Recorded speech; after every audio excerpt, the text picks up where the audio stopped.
প্রিয় ভিউয়ার্স, আসসালামু আলাইকুম রহমতুল্লাহি ওবারাকাতু। তো এখন রাত বাজে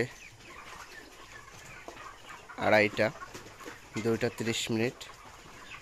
তো এখন ফার্মে আসার একটা বিশেষ কারণ আছে, আর ভাবলাম যে এই বিষয়টা আপনাদের শেয়ার করি। তো আমার মুরগিটা আলহামদুলিল্লাহ বিক্রি সম্পন্ন হয়ে গেছে, মানে সকালবেলায় এদেরকে কিন্তু নিয়ে যাবে। তো যাতে শেষে 150 গ্রাম ওয়েট বেশি বাড়ানো যায়, সেই জন্যই কিন্তু এই রাত্রে মুরগির ফার্মে আসা। তো আপনারা যারা খামারি আছেন তারা কিন্তু এই টিপসটা ব্যবহার করতে পারেন। এতে দেখা যাবে যে মুরগির ওজন, গড় ওজন প্রায় 150 গ্রাম বৃদ্ধি পাবে। তো সেইটা কিভাবে করবেন? সেইটা করার জন্য আপনাদের রাত্রে যে খাবারটা দেওয়া হয়, আই মিন 8টা থেকে 9টার মধ্যে যে খাবারটা দেওয়া হয়, ওই খাবারটা দিবেন না। যেদিন মুরগিটা বিক্রি হয়ে যাবে ওই দিন ওই সময় খাবারটা দিবেন না। ওই খাবারটা দিবেন হচ্ছে এই রাত 2টার সময়।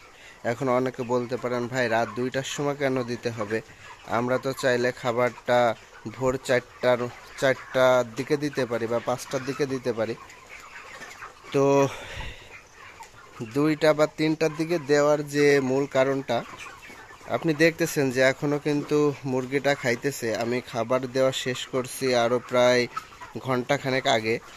আর এদের হজম হইতে, এখন যে খাবারটা গ্রহণ করতেছে, এই খাবারটা হজম হইতে কিন্তু 5 ঘন্টার মতো সময় লাগে। মানে এখন খাইতেছে, এইটা মল হয়ে বের হইতে 5 ঘন্টা প্লাস সময় লাগে। এর আগে কিন্তু এটা মল হয়ে বের হবে না।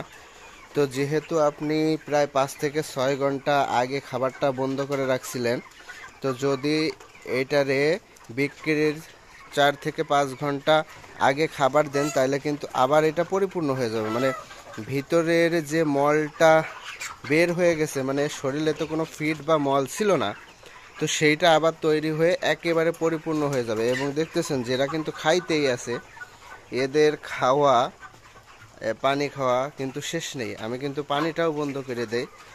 তো এটা যদি করেন তাইলে এদের যে ফিড, এরা আমি এখন ফিড দিয়েছি 1000 মুরগি আছে, তো 75 কেজি। তো এই 75 কেজি ফিড কিন্তু এরা খেয়ে ফেলবে।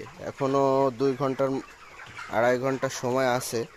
তো এর মধ্যে যে দেখতেছেন যে যে ফিডগুলো আছে, খুব অল্প পরিমাণে ফিড আছে। পুরো এটাই মানে ভর্তি করে দেওয়া হয়েছিল। তো 2.5 ঘন্টার মধ্যে কিন্তু এরা এই সম্পূর্ণ ফিডটা খেয়ে ফেলবে। এবং এর সাথে তাইলে হয়েছে একটা মুরগিতে 75 গ্রাম করে ফিড খাইতেছে, এবং এর সঙ্গে প্রায় 75 গ্রাম পানি পান করবে। তো ফিড যা খায় তার ডবল পানি পান করে, কিন্তু পানির ওজন যেহেতু কম, তো 75 গ্রাম হয়ে যাবে ইনশাল্লাহ। তো ফিড খেলেও 75 গ্রাম, পানি যদি 75 গ্রাম খায়, তাহলে কিন্তু 150 গ্রাম খাবার গ্রহণ করতেছে।